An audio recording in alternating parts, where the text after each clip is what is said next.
Nuts to you!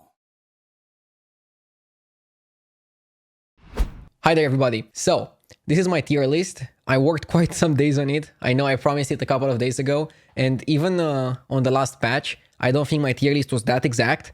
But this one, I played quite a bit, good tens of hours in this patch, and I also had a decrease in ranks and an increase in ranks. And now I'm publishing it when I kind of got back to like a decent rank above 10,000. So I'm pretty confident of this. Rafam is the best hero in the game because broken hero power forces people into bad plays, bullies people early game, bullies curator, but like curator's amalgam is so bad sometimes you don't even want to steal it. You could use it, but I don't know, curator is hit or miss. That's why I have him in bottom of tier A as my 10th best champion hero, whatever they're called. Anyways, I think Rafam is very powerful because even though not every time you're gonna have a good start, if you have a good start, you just dominate. You just destroy people. And then Yoke is very good because he kind of guarantees you a good start, but he doesn't guarantee you a good mid game. He doesn't guarantee you a good late game.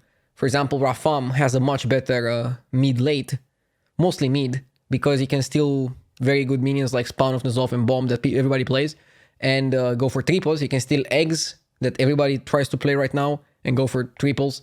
So like, Rafam just showers you with value if you have a good early game. Yoke gives you that good early game, and you have to create the value yourself. The way to play Yoke right now in the current meta game, I think is always hero power on 1, level on 2, hero power buy, and then just play hero power when you feel like it's worth it. It's not easy to decide if you want to hero power or not. Sometimes you should just double buy on 6 gold, for example, instead of hero powering. You try to not risk it. You should think of every single minion. Do I want it? Do I not want it? Do I want it? I want it. I know I don't want that. So like, try to minimize the risks. Sometimes YOLO, sometimes play safe. Just think that somebody else in the lobby is playing Pyramid and the hero power sucks anyways. So like, at least you got to use your hero power on 5 gold and on turn 1 to like snowball. Nefarian is back to being rated highly, mostly because a lot of people are mechs. In the past patch, I kind of started not liking Nefarian at all because there were a lot of people playing demons, a lot of people running beasts. Against those, Nefarian doesn't do much. But in the current patch, I think the metagame is a little bit more mechs than in the previous patch, which makes Nefarian very good again. Cobalt Guardian is a powerhouse, and people just want to build around that. I also think that it's the fact that everybody rushes Tavern 3, and on Tavern 3, if you offer the Cobalt, you usually take it, and then you usually keep it for quite some time. And then if you go to 4 and you offer an egg, you're probably gonna play max. So Nefarian just ends up being good. Because of what I said earlier, Daryl is also really good.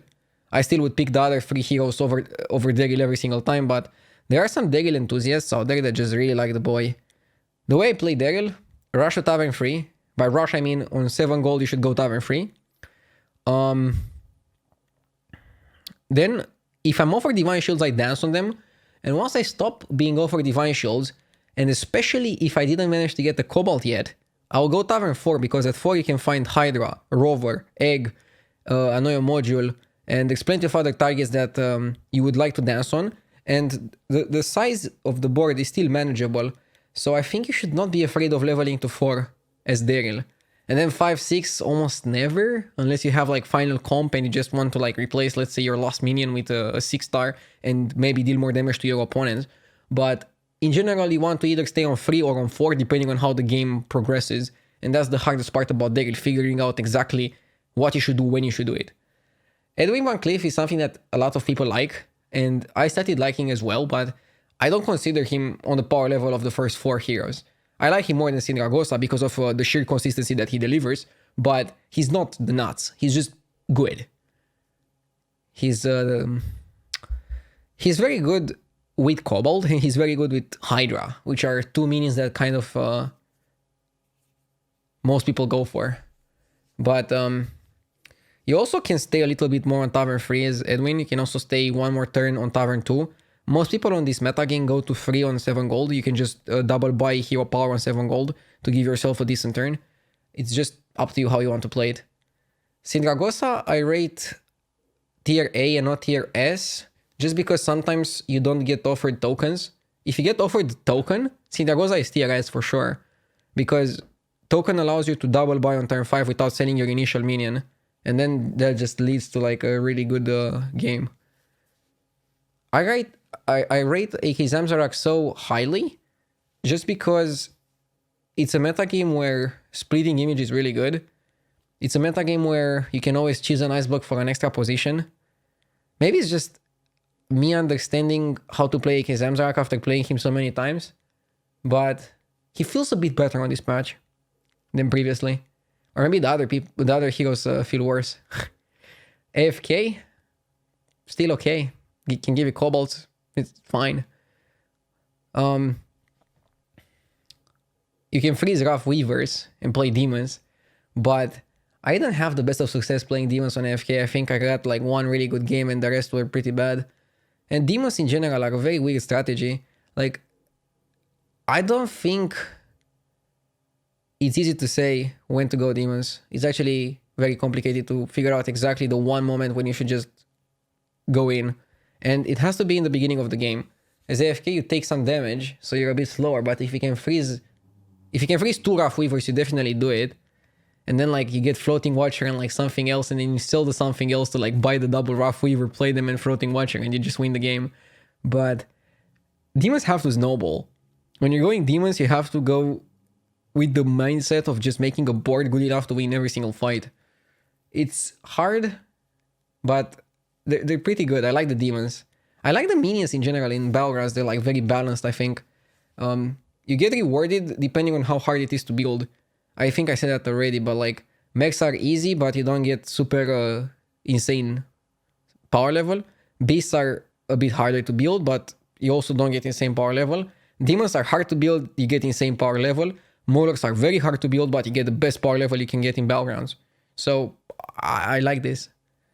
Because basically that means you should just play the lobby, play what works in different situations and not force a strategy. Okay, talking about forcing, Rat King kind of forces you to buy some things, which is fine because initially when the game starts you just want power level, you just want stats. Rat King helps with that. Without Amalgam in the game he's a bit weaker, but still better than Curator. Without Amalgam in the game, Curator feels weaker as well. People were predicting that he's gonna be good, but now that I got to play with him some more, you have some games where you can make really good use of Amalgam. You have some games where you freaking sell the Amalgam because he's just like, ugh. So, Curator is weird. He's okay. He's not fantastic. He's not awful. He's okay. He's just, I'll pick it over the bottom half. Bartendertron is really good. I had some really good games with him initially, so I overrated him. What you do with Bartendertron basically is power level. You level on turn 2, as everybody does, and reroll. If it's something good, you freeze, and next turn sell ideally token, or your minion, double buy. If it's not good, you just let it roll. If you get something good after letting it roll, just natural roll, again, you can sell double buy. Otherwise, press the level button. Next turn, if you offered something good, you double buy. Otherwise, press the level button. And then you're Tavern 4. And you're going to be Tavern 4 with like 30 health. You're going to lose the next fight, go to like 20. And then you kind of play more extreme version of AFK. You start with 20 health and you're Tavern 4. And you have to like figure something out. You're just thrown out of the nest. And sometimes you find double eggs. Talking about the nest is not an intended pun, but sometimes you find double eggs, rover, cobalt, and like you just stabilize. Sometimes you just die and get last plays. You have to maneuver it very smoothly, and only power level if you get offered mediocre minions, mediocre to bad. Sometimes you take good minions and not go necessarily for the double cobalts. Like, I would pick a Shredder and the Psychotron, for example, which is reasonable. Toki got buffed. She's really good sometimes. I think maybe it's because the metagame is more aggressive than normal, that Toki is just not amazing and she's fine. I still kind of like Toki, and I'm gonna pick her pretty often, but I just don't think she's super top tier. Same for Shadowrock. He got buffed. People love Shadowrock, but whenever I played him, I felt a little bit not satisfied. I felt like something was missing. I felt like I relied on forcing some strategy. Obviously, the biggest advantage of Shadowrock is that now you can play a token generator, and then when you play, if you go for the same token generator again, you can hero power it and you get golden. That's the very good part about it. Lich Basal, still good, but pretty YOLO. Sylvanas, it's okay. It's basically a worse Edwin. And Edwin is kind of like a super slightly worse Daryl. Whack Toggle got buffed, but if you don't have Battle Master or Hydra, which I mean is that come later into the game, when you might even be dead, the only thing you can buff early game is Rat Pack and like Divine Shield Taunt like a Noyatron. But, she's fine, she's playable. In my opinion, better than Lich King, which is still okay, but pretty slow for this metagame. Elise, super slow. Patches is a little bit too fast, and he's best in mid game. I won a game with Patches, I did fine with him, but he's not amazing. George, nothing much to say. The metagame went faster, so George is worse. Pyramid, I thought it's pretty good, but I don't know. You kind of, like, the best strategy with Pyramid is to probably like force demons. Because you go like turn 1 Wrath Weaver, turn 2 Voidwalker Hero Power, or like Hero Power Voidwalker. I don't know, like it's sketchy. If you don't go aggro, and you can only go aggro if you go demons, in my opinion, otherwise you fall too much behind. If you don't go aggro, then your Hero Power, you can only start using it on like turn 8 when you have like full board. So then it's like useless. That's why I don't like Pyramid. Arnagos is basically Patches but more expensive.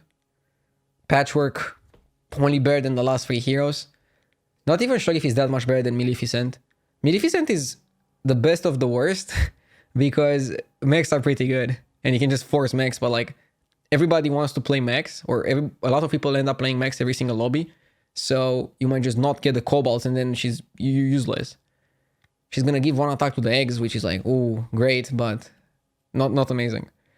Sarfinley and Jaraxxus I would just never play. Because like if the worst combination possible is Maleficent, Sarfinley, Jaraxxus, and then I just pick Maleficent.